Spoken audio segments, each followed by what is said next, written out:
am in an absolutely gorgeous town that's called Douglas, Georgia. Back in 2006, a horrible tragedy would take place here in Douglas that shocked the whole town, even the entire state of Georgia. It was brutal and horrific, and I'm gonna tell that story today. Today we're gonna be talking about the murder of Doris Wuerl, and it's crazy because it like takes some twists and turns, and it's wild.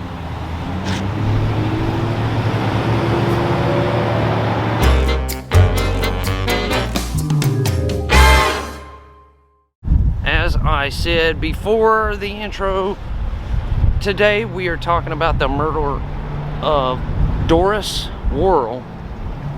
Now, Doris actually, she didn't grow up here in Douglas, Georgia. She grew up in a small town that's not too far from here, but it's called Fort Valley. She was a cheerleader. She was really popular. She was, a pretty girl. She graduated from Fort Valley and moved on to the University of Georgia in Athens. It was there in Athens when she met and started dating a golfer. He was on the University of Georgia golf team, and his name was Jon Worrell. Now, Jon Worrell was from here in Douglas. So once both of them graduated from the University of Georgia, they moved back here to Douglas to settle down and start a family.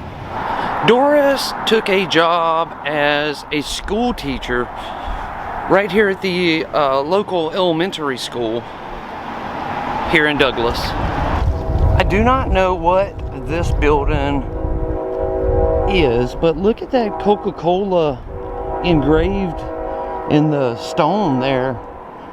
That is really cool. Above the door in the stained glass, it says like Ashley Place or something like that. Of course, there's always a train. Every time I make one of these videos, there's either a lot of traffic or there's a train going by right while I'm trying to film. It picks it up in my videos every time. It's crazy. But I guess that's the price that I have to pay for doing these type videos on location. I'm not sitting in a basement or in a studio telling them like a lot of other places. I am out on location. We can't control the audio that goes on around us. We can't, we just can't control it. Jon and Doris started to grow their family.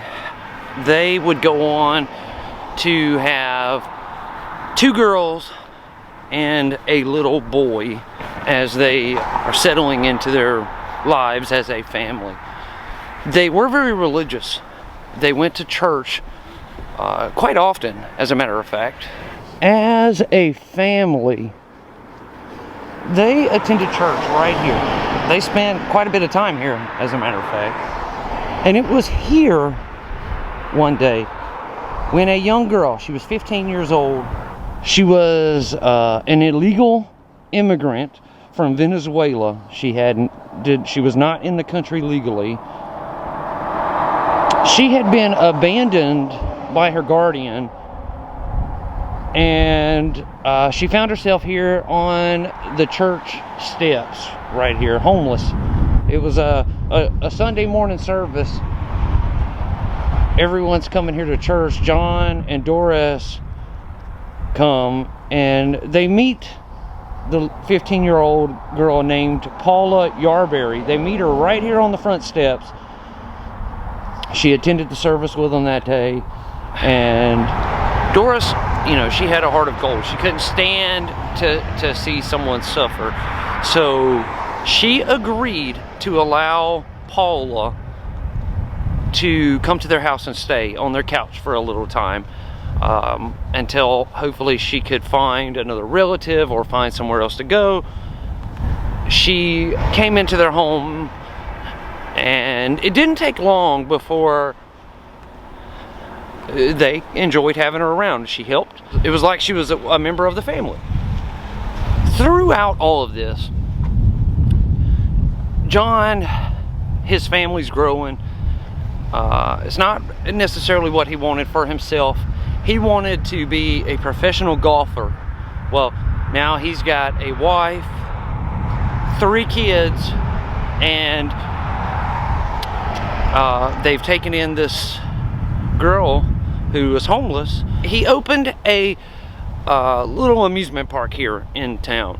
Putt-putt golf and go-karts, that kind of amusement park, not a big giant like Six Flags type amusement park.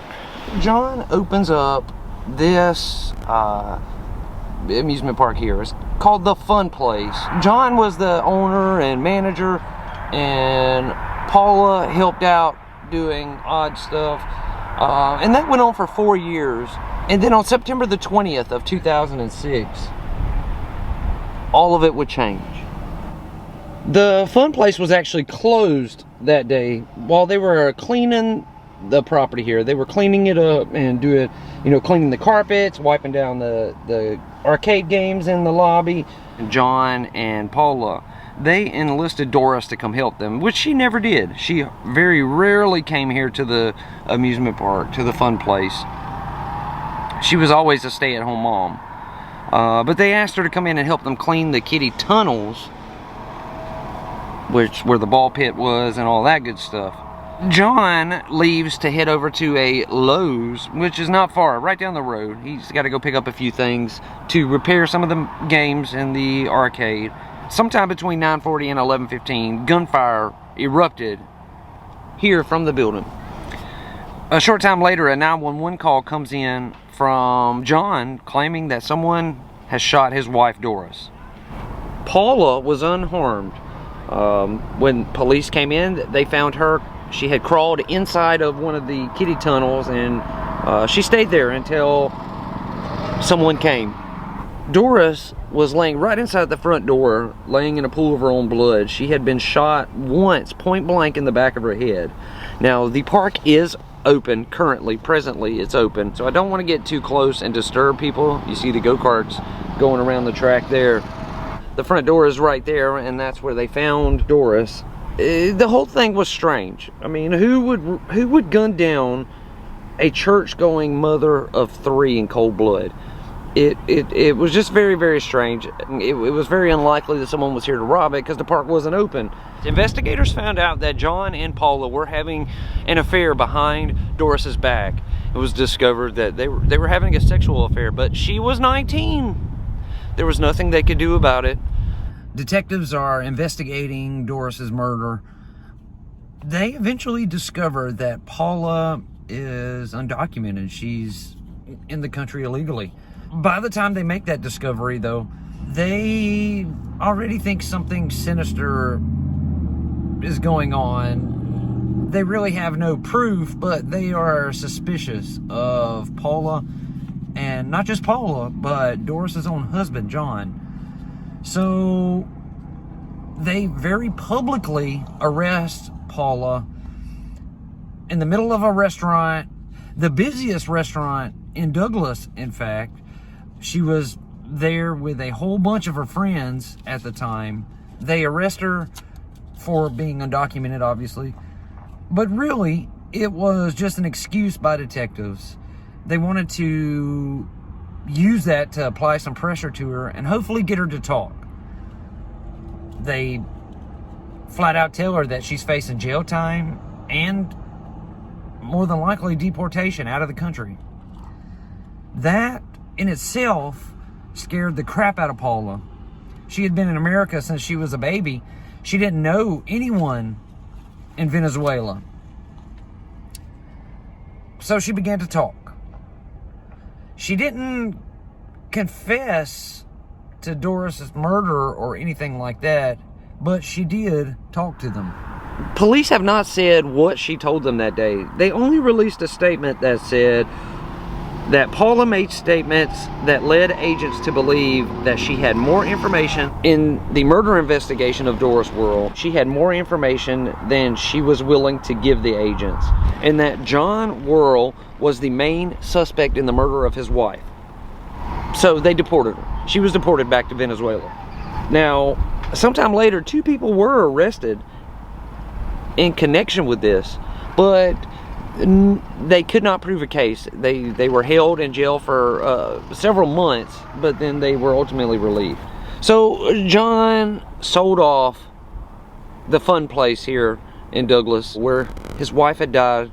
Jon packed up all of his stuff and his 3 children, and they moved down to Florida. And then Jon gets word that those 2 arrests were made here in Douglas. One of those guys actually worked at the fun place there, but again, they didn't have enough evidence to hold him, so they had to let him go. And word got back to Jon, and shockingly, he makes another move. Jon took their family dog to a vet in Florida and had him euthanized. Then he went down, he withdrew all 3 children from school right in the middle of the day. They hopped on a plane and they flew to Costa Rica. No one understood what was going on. They were like, what does he have in Costa Rica? No one had a clue. Oh, like I said, he was considered the top suspect in his wife's murder, and then Paula being a person of interest, but they weren't officially charged, so they couldn't stop him from leaving the country. So the big question that everybody had on their minds was, why would he go to Costa Rica? What business did he have seemingly a whole world away from Georgia, Florida? Who could he possibly know down there? A group of investigators, private investigators, wanted to find out. They were kind of angry that no one had been charged in Doris's murder.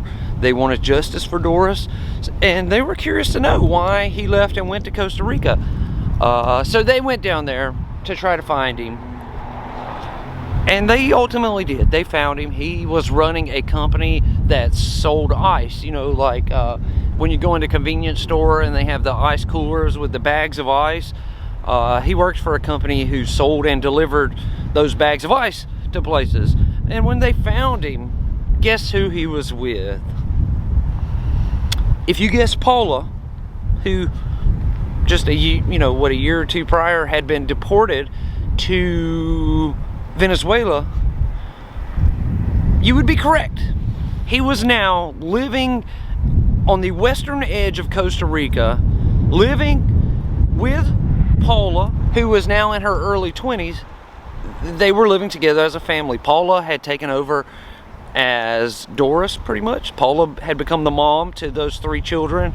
They were married, living together, and they ran their ice business together. So the investigators who went down there, they start videotaping those 2 together. They want to get that footage back to the authorities here in Douglas. So Jon and Paula, they see this investigation crew filming them, and they confront them, say they're going to call the police, blah blah blah. Big deal. We're from the TV show, Rock Watch Daily. Get away from there, this video. Stay away from us. I want to call an attorney right now. Get away from us. I'm telling you right now. I'm calling the police and I'm calling an attorney. Get away from us. We're doing a cold case, John, on the murder of a wife. Nothing ever comes of it. That investigation footage has been delivered here. This is the Douglas Police Department and their jail. This is their jail right here. You can see the barbed wire. They delivered that footage here to the Douglas Police Department. No one has been charged in this case yet. Doris Wuerl's murder is technically still unsolved. No one has been convicted and no justice has been served. And you know, looking at all the evidence in its totality, it's clear what happened. It's clear to me. Obviously, in order for them to convict, you have to have enough evidence. The thing about living in Costa Rica is it is really, really hard to get extradited from Costa Rica back to the United States. The puzzle pieces all fit together. Everything fits.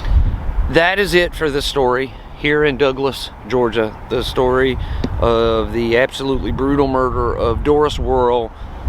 Hopefully something breaks and they can make an arrest. Hopefully. Thank you all so much for watching. I really appreciate it. If you're new here, click the subscribe button and hit that notification bell so you get notified every time I upload a video. If you want to help support the channel, you can check out the links in the description box below. It helps us make more videos like this. Thank you. I'll see you all again tomorrow. Please stay safe and stay healthy. Much love.